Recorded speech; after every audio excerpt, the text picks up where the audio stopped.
యాక్చువల్‌గా మనం first lesson అయిపోయింది. ఫోర్త్ లెసన్ దాకా నైన్త్ క్లాస్‌లో. ఫిఫ్త్ లెసన్ వచ్చేసి జీవవనం. యాక్చువల్‌గా వాటర్ ఉండే ఏకైక గ్రహం ఏది అని అంటే భూమి. 9 గ్రహాల్లో వాటర్ ఉండేది ఒక భూమి. యాక్చువల్‌గా ఈ వాతావరణం, జలావరణం ఇవన్నీ కూడా జీవావరణంతో సంబంధం కలిగి ఉండి ఒకదానికొకటి సహకరిస్తూ మనుగడ సాగిస్తూ ఉంటాయి. సో భూమి మీద మనం యాక్చువల్గా ఉత్పత్తిదారులు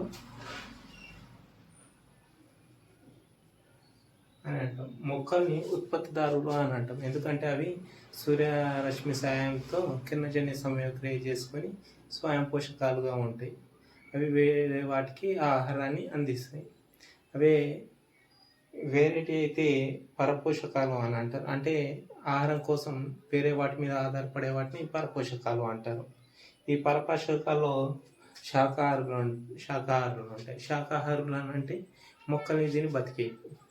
మాంసాహారులు అంటే మాంసాహారాన్ని తిని బతికేవి. ఉభయాహారులు అంటే మొక్కలు మరియు మాంసాన్ని రెండింటిని తినే వాటిని మాంసాహారులు అంటారు. ఇవి కాకుండా పుతికాహారులు అంటారు. పుతికాహారులు అని అంటే బ్యాక్టీరియా, శిలీంధ్రాలు అలాంటి వాటి మీద ఆధారపడి ఉండే వాటిని పుతికాహార జీవులు అని అంటారు. మనకు యాక్చువల్గా రాబందులు అనేటివి ఈ వాయు కాలుష్యం వలన, మనకి జీవ కాలుష్యం వలన మనకి రాబందులు అనేటివి కనపడటం లేదు.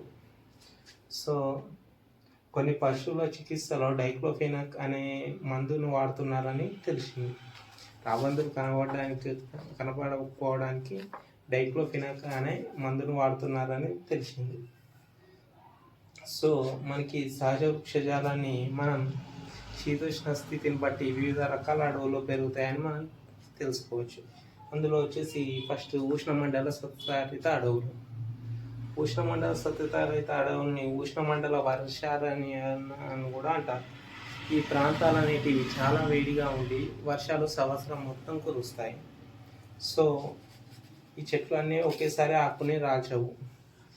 సో దీనికి ఎగ్జాంపుల్ వచ్చేసి రోజ్వుడ్ కానీ, ఎబోనీ కానీ, మహాగని కానీ, గట్టి కల్పనిచ్చే చెట్లు కానీ ఉంటాయి. ఇక్కడ ఉండేది ఉష్ణమండల సతత హరిత అరణ్యాలు.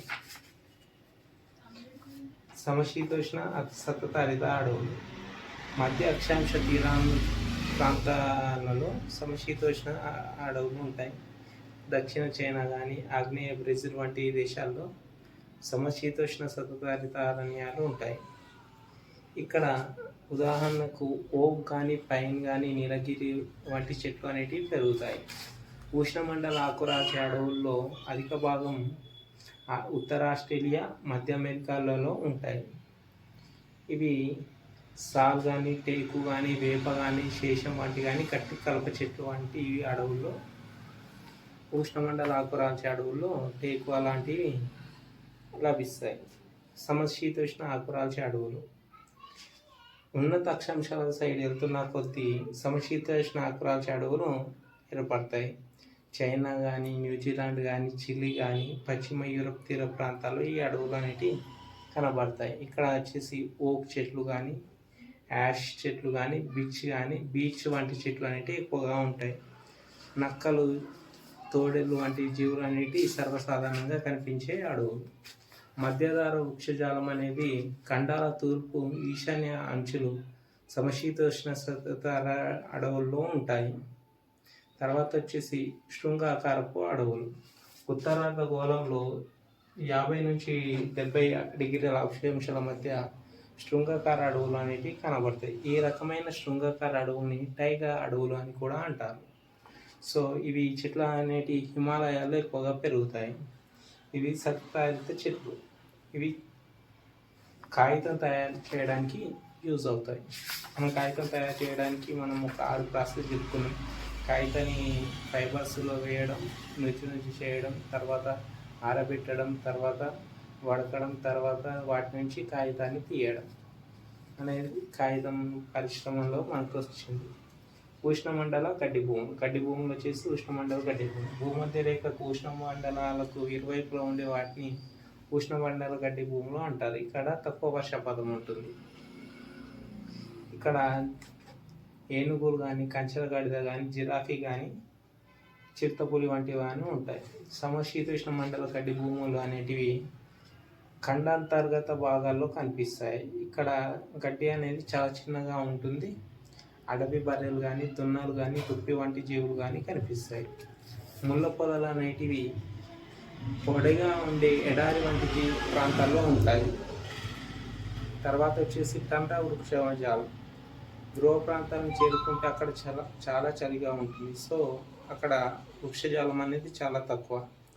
సో లైకెన్లు, చిన్న చిన్న పొదలు వాటిని టండా వృక్షజాలం అంటారు. వేసవి కాలంలో పెరుగుతాయి.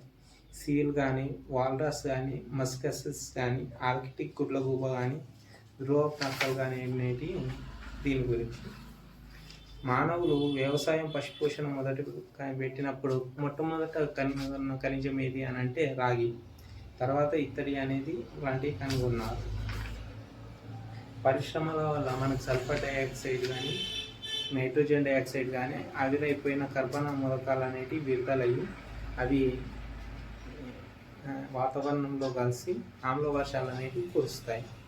సో దీన్నే మనకి వర్ష బిందువులతో కలిసి కింద పడడం వల్ల దీన్నే ఆమ్ల వర్షం అని అంటారు. ఇలాంటి కాలుష్యాల వల్ల కొంతకాలానికి మన పర్యావరణం విషపూరితమై వాతావరణం అనేది వేడెక్కడం జరుగుతుంది. సో దీన్ని భూగోళం వేడెక్కడం లేదా గ్లోబల్ వార్మింగ్ అని అంటారు. తర్వాత వచ్చేసి భారతదేశంలో వ్యవసాయం. భారతదేశంలో 2 రకాల వ్యవసాయాలు ఉంటాయి. ఒకటి జీవనాధార వ్యవసాయం. జీవనాధార వ్యవసాయంలో 2 రకాల వ్యవసాయ పద్ధతులు ఉంటాయి. ఇందులో సాధారణ జీవనాధార వ్యవసాయం అంటే మనకు అవసరమైన దానికి మాత్రమే పండించుకునే పంటల్ని కానీ, ఆహారం కోసం పండించుకునే పంటలు కానీ సాధారణ జీవనాధార వ్యవసాయం అని అంటారు. నరకు కాల్చు వ్యవసాయం లేదా పోడు వ్యవసాయం అని కూడా అంటారు. సాంద్ర జీవనాధార వ్యవసాయం అంటే అధిక జన సాంద్రత గల ప్రాంతాల్లో ఈ రకమైన వ్యవసాయం ఉంటుంది. వ్యవసాయ శ్రామికుల్ని అధిక దిగుబడి సాధించే వ్యవసాయ విధానం అనేది సాంద్ర జీవనాధార వ్యవసాయం. తర్వాత వచ్చేసి మనకి వాణిజ్య వ్యవసాయం అని కూడా ఉంటుంది. అధిక దిగుబడి కోసం మనకు డబ్బులు ఎక్కువగా అవ్వడం కోసం క్రిమి సంహారక మందుల్ని వాడి, ఎరువుని వాడి చేసే వ్యవసాయాన్ని వాణిజ్య వ్యవసాయం అని అంటారు. ఈ వాణిజ్య వ్యవసాయం మనకి హర్యానా, పంజాబ్లలో, ఒడిస్సాలో ఏదో ఒక రకమైన వ్యవసాయం అనేది ఉంటుంది. సో భారతదేశంలో 3 రకాల పంట కాలాలు ఉంటాయి. ఒకటి రబీ, ఖరీఫ్, జైద్. రబీ పంటను శీతాకాలంలో అక్టోబర్ నుండి డిసెంబర్ మధ్య కాలంలో విత్తుతారు. రబీ పంట ఎప్పుడు అంటే అక్టోబర్ నుంచి డిసెంబర్ వరకు. తర్వాత గోధుమ, బార్లీ, బఠానీ, శనగలు, ఆవాలు అనేటివి రబీకి ఎగ్జాంపుల్ అన్నట్టు. తర్వాత ఖరీఫ్కి, రబీకి మధ్య గల స్వల్ప పంటల్ని జాయద్ అంటారు. జాయద్ అని అంటారు. పుచ్చకాయలు, కర్బూజాలు, దోసకాయలు, కూరగాయలు అనేటివి పండిస్తారు. సో ఈ ఖరీఫ్ పంటలు. ప్రధానమైన పంటలు వచ్చేసి పత్తి, జనుము, వేరుశనగ, సోయాబీన్ అనేటివి ఖరీఫ్ పంటలు. ఈ సెప్టెంబర్ నుంచి అక్టోబర్ మధ్య కాలంలో పండిస్తారు. మనకు వచ్చేసి మొక్కజొన్న అనేది ఆంధ్రప్రదేశ్, మధ్యప్రదేశ్ రాష్ట్రాల్లో ముఖ్యమైన మొక్కజొన్న. వరి అనేది మన దేశంలో అత్యధికులు వినియోగించే ముఖ్య ఆహారం. సో గోధుమ వరి తర్వాత 2వ ముఖ్యమైనది. తర్వాత చిరుధాన్యాల్లో జొన్న, సజ్జ, రాగులు భారతదేశంలో పండే ముఖ్యమైన చిరుధాన్యాలు. వీటిని ముతక ధాన్యాలని కూడా అంటారు. పప్పు ధాన్యాల్లో ప్రపంచంలో వినియోగంలోను, ఉత్పత్తిలోను భారతదేశం ప్రథమ స్థానంలో ఉంది. ధాన్యేతర ఆహార పంటల్లో చెరుకు అనేది ఉత్తరప్రదేశ్, మహారాష్ట్ర, కర్ణాటక, తమిళనాడు అనేటివి పండించే రాష్ట్రాలు. అధిక ఉష్ణోగ్రతలు అనేది అవసరపడతాయి. నూనె గింజలు అనేటివి మన దేశంలో అత్యధికంగా పండిస్తున్నారు. దేశ పంట విస్తీర్ణంలో 12% మాత్రం ఇస్తుంది. తేయాకు తోట పంట రకాలకి మనకి అత్యధిక శ్రామికులు అవసరం. సో తేయాకు అనేది అస్సాం, పశ్చిమ బెంగాల్, తమిళనాడు, కేరళ ప్రధానంగా పండిస్తున్నాయి. కాఫీ ఉత్పత్తిలో 4% భారతదేశంలోనే జరుగుతుంది. సో కాఫీ అనేది కర్ణాటక, కేరళలో జరుగుతుంది. ఉద్యానవన పంటల్లో పండ్లు కూరగాయల ఉత్పత్తిలో భారతదేశం ప్రథమ స్థానంలో ఉంది. ఆహారేతర పంటల్లో పత్తి, మొట్టమొదట పత్తిని సాగు చేసిన దేశం ఏదనంటే భారతదేశం. మూడవ స్థానంలో మన దేశం భారతదేశంలో ఉంది. చర్మంని బంగారు పీచుగా ప్రసిద్ధి చేస్తారు. సో వ్యవసాయం అనేది 70% మహిళా కార్మికులు అనేది వ్యవసాయం రంగంలోనే ఉన్నారు. తర్వాత మనకి నీటిపారుదల ఆనకట్టలు వచ్చేసి బాక్రానంగల్ అనేది హిమాచల్ ప్రదేశ్లో ఉంది. దామోదర్ లోయ పథకం అనేది పశ్చిమ బెంగాల్లో ఉంది. హీరాకుడ్ వచ్చేసి ఒడిస్సాలో ఉంది. నాగార్జున సాగర్ వచ్చేసి తెలంగాణ అండ్ ఆంధ్రప్రదేశ్లో ఉంది. గాంధీ సాగర్ వచ్చేసి మధ్యప్రదేశ్లో ఉంది. 1962-65 సంవత్సరాల్లో భారతదేశం ఎదుర్కొనే యుద్ధాల వల్ల అధికంగా ఖర్చు చేయడం జరిగింది. సో వాటిని కరువు సంవత్సరాలుగా ప్రకటించారు, 65ని 66ని. సో దీన్ని వ్యవసాయ అభివృద్ధిలో రెండవ దశగా పేర్కోవడం జరిగింది. అధిక దిగుబడి వంగడాలు అనేటివి ఉత్పత్తి చేయడం జరిగింది. వర్షాధార వ్యవసాయం అంటే వర్షం మీద ఎక్కువగా పండించే పంటల్ని వర్షాధార వ్యవసాయం అని అంటారు.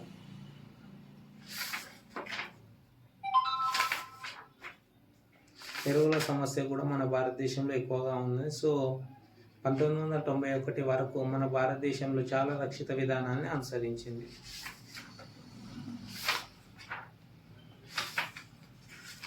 పదిహేడు, 18, 19వ శతాబ్దంలో ప్రజాస్వామిక జాతీయవాద విప్లవాలు. ఇది వచ్చేసి మనకి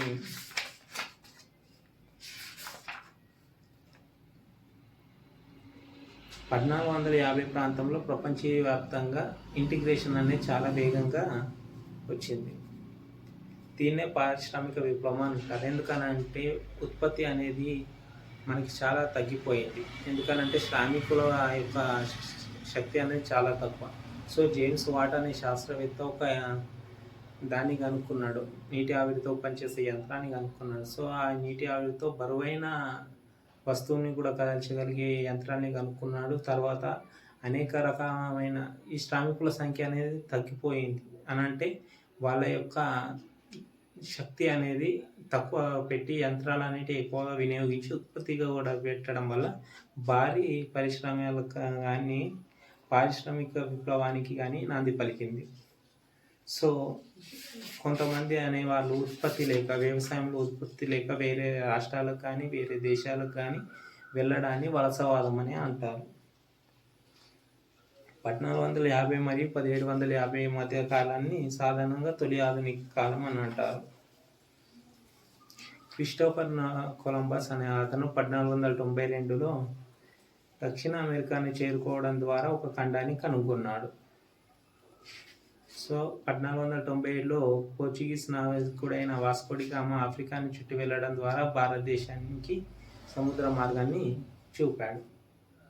గెలీలియో వంటి వారు గొప్ప శాస్త్రవేత్త సూర్యుడు భూమికి కేంద్రమని, ఇతర గ్రహాలు సూర్యుని చుట్టూ పరిభ్రమిస్తున్నాయని నిర్ధారించారు. తర్వాత ఇంగ్లాండ్ పౌర యుద్ధం, మహోన్నత విప్లవం.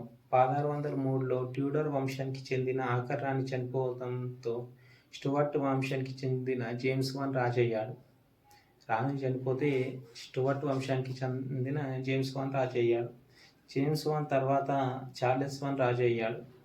పార్లమెంటుని చార్లెస్ వన్ రద్దు చేసి 11 సంవత్సరాల పాటు పార్లమెంట్ లేకుండానే పరిపాలించాడు. అయితే కొన్ని యుద్ధాలు చేయడానికి అతనికి నిధులు అవసరమైనాయి.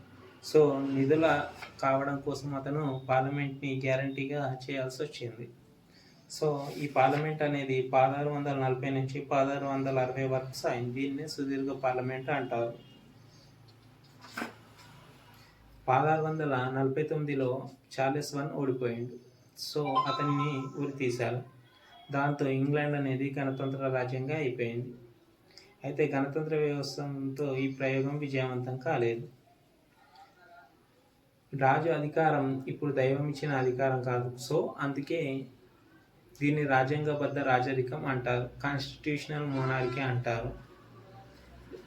అందుకే ఈ మార్పుని మహోన్నత విప్లవం లేదా రక్తపాత విప్లవం అని అంటారు, రక్తపాత రహిత విప్లవం అంటారు. 1928 నాటికి వయోజనులందరికీ ఓటు హక్కు అనేది కల్పించారు. 1492 కొలంబస్ అమెరికా ఖండాన్ని కనుగొన్న తర్వాత 18వ శతాబ్దం నాటికి 13 రాష్ట్రాలు బ్రిటిష్ వలస ప్రాంతాలుగా ఏర్పడ్డాయి. 1774లో 12 వలస పాలనా ప్రతినిధులు బ్రిటిష్ ఆధిపత్యానికి వ్యతిరేకంగా ఫిలాడెల్ఫియాలో కాంగ్రెస్లో సమావేశమయ్యారు.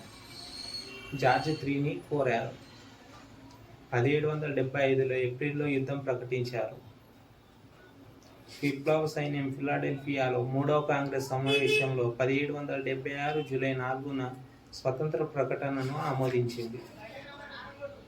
గణతంత్రం అంటే దేశాధిపతిగా రాజు కాకుండా ప్రజాస్వామికంగా ఎన్నికైన వ్యక్తి ఉండే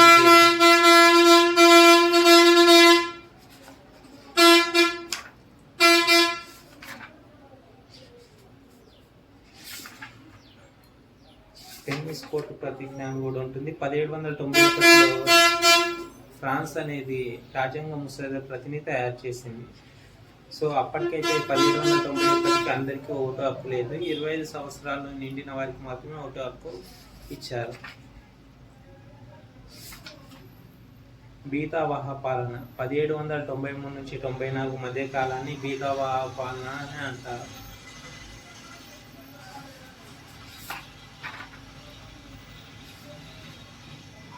మొదటి కౌన్సిల్గా నెపోలియన్ పాలన అనేది పరిపాలించారు. చక్రవర్తిగా నెపోలియన్ పాలన. వియన్నా సమావేశం. ఫ్రాన్స్ గణతంత్ర దేశంగా మారింది 1871లో. జర్మనీ 1871లో ఏకీకరణ జరిగింది. ఇటలీ ఏకీకరణ 1871లో జరిగింది. ఫ్రాన్స్ మహిళలకు అంతిమంగా 1946లో ఓటు హక్కు అనేది లభించింది. 1815 వాటర్లూ యుద్ధంలో నెపోలియన్ ఓడిపోయిన తర్వాత ఫ్రాన్స్లో మళ్ళీ రాచరికం పునరుద్ధరించబడింది. జర్మనీ ఏకీకరణ 1871లో జరిగింది. ఇటలీ ఏకీకరణ కూడా 1871లో జరిగింది. పారిశ్రామికీకరణ, సామాజిక మార్పు. ఇప్పటికే చెప్తున్నట్టు చాలా వ్యక్తుల శ్రమ అనేది ఎక్కువ కాకుండా ఉండడం కోసం పరిశ్రమలనేది పెంచేసి ఉత్పాదకతను పెంచేసి శ్రామిక శక్తిని అనేది తగ్గించి వారి స్థానంలో వారి యొక్క పని గంటలు అనేటివి తగ్గించి ఎక్కువ మొత్తంలో యంత్రాలు యూజ్ చేసి బొగ్గును, ఇనుమును కానీ వెలికి తీయడం కానీ అలాంటి పరిశ్రమలు అనేటివి చేశారు. 1709లో మొదటి అబ్రహం డర్బీ కనుగొన్న బట్టీతో ఇది సాధ్యమైంది. నూలు వాడకం కానీ ఆవిరి శక్తి. జేమ్స్ వాట్ అనే శాస్త్రవేత్త నీటి ఆవిరి యంత్రాన్ని మనం చెప్పుకున్నట్టు కనుక్కోవడం ద్వారా కానీ, తర్వాత రవాణా అనేది ఒక అతను రోడ్డులు వేయడం కానీ ఇలా చేయడం వల్ల మనకి మొదటి ఆవిరి రైల్వే ఇంజిన్ అయిన స్టీఫెన్సన్ యొక్క రాకెట్ 1814లో తయారైంది. తర్వాత అంటే ఇవన్నీ మనకు టైం తగ్గించడానికి యూజ్ అయ్యేదాన్ని పారిశ్రామిక విప్లవం అని అంటారు.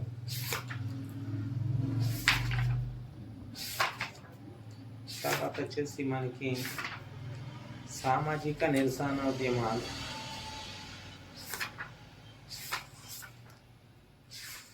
సోషలిజం అనేది మాకు భారతదేశానికి కూడా వచ్చేది స్వామి వివేకానంద ద్వారా. అంటే అందరూ అనేవాళ్ళు సోషలిజంలో ఉండేవాళ్ళు అన్నట్టు. తర్వాత నెక్స్ట్ వచ్చేసి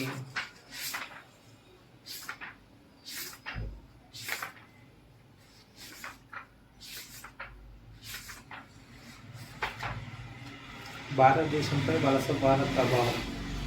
బ్రిటిష్ పాలకుల ముందు ఉన్నప్పుడు అడవులు అనేటివి చాలా ఎక్కువగా ఉండేవి. అందరూ వ్యవసాయం చేసుకొని జీవించేవాళ్ళు. కానీ బ్రిటిష్ వాళ్ళు వచ్చిన తర్వాత అడవులు అనేటివి చాలా తక్కువ చేశారు. రైల్వే మార్గాల కోసం అడవుని నరికేసారు. 1879లో 8000 కిలోమీటర్ల రైలు మార్గాలు ఏర్పడ్డాయి. సో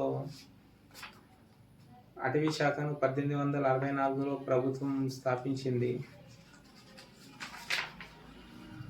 సో సంతాల్లో జరిగిన ఆదివాసులు బ్రిటిష్ పాలనను నిరసిస్తూ వ్యతిరేకించారు జార్ఖండ్కి చెందిన సంతాల్లో. తర్వాత బిర్సా ముండాలో చోటా నాగ్పూర్ భీమాలో బిర్సా ముండా నాయకత్వంలో కూడా తిరుగుబాటు జరిగింది. తర్వాత ఉత్తరాఖండ్లోని కుమావు ప్రాంతంలో కూడా అటవీ శాఖకు రైతాంగం సహాయం నిరాకరించింది. అల్లూరి సీతారామరాజు విశాఖపట్నం జిల్లా 1897 జూలై 4న జన్మించాడు. సో మద్రాస్ అటవీ చట్టం చేయడంతో 1982లో అడవుల్లో స్వేచ్ఛగా తిరగడాన్ని నిషేధించింది. సో ఈయన వచ్చేసి 1922లో 1 సంవత్సరం పట్టింది రామరాజుని బ్రిటిష్ సైన్యం ముంపా గ్రామం సమీపంలో 7/5/1924న కొయ్యూరు వద్ద అతన్ని కాల్చి చంపింది. కొమురంభీం సంకేపల్లి జిల్లాలో సంకేపల్లి గ్రామంలో జన్మించాడు. కొమురంభీం జిల్లాలో సంకేపల్లి గ్రామంలో జన్మించాడు. అటవీ శాఖ వాళ్ళ దాడిలో వాళ్ళ డాడీ చనిపోయాడు. సో బిర్సా ముండా తిరుగుబాటుతో స్ఫూర్తి చెందిన ఇతను జల్ జంగల్ జమీన్ అనే నినాదంతో జోడేఘాట్ని కేంద్రంగా చేసుకొని గెరిల్లా అనే నూతన పోరాటంతో రివాల్ట్ అంటే వ్యతిరేకత అనేది చూపెట్టాడు.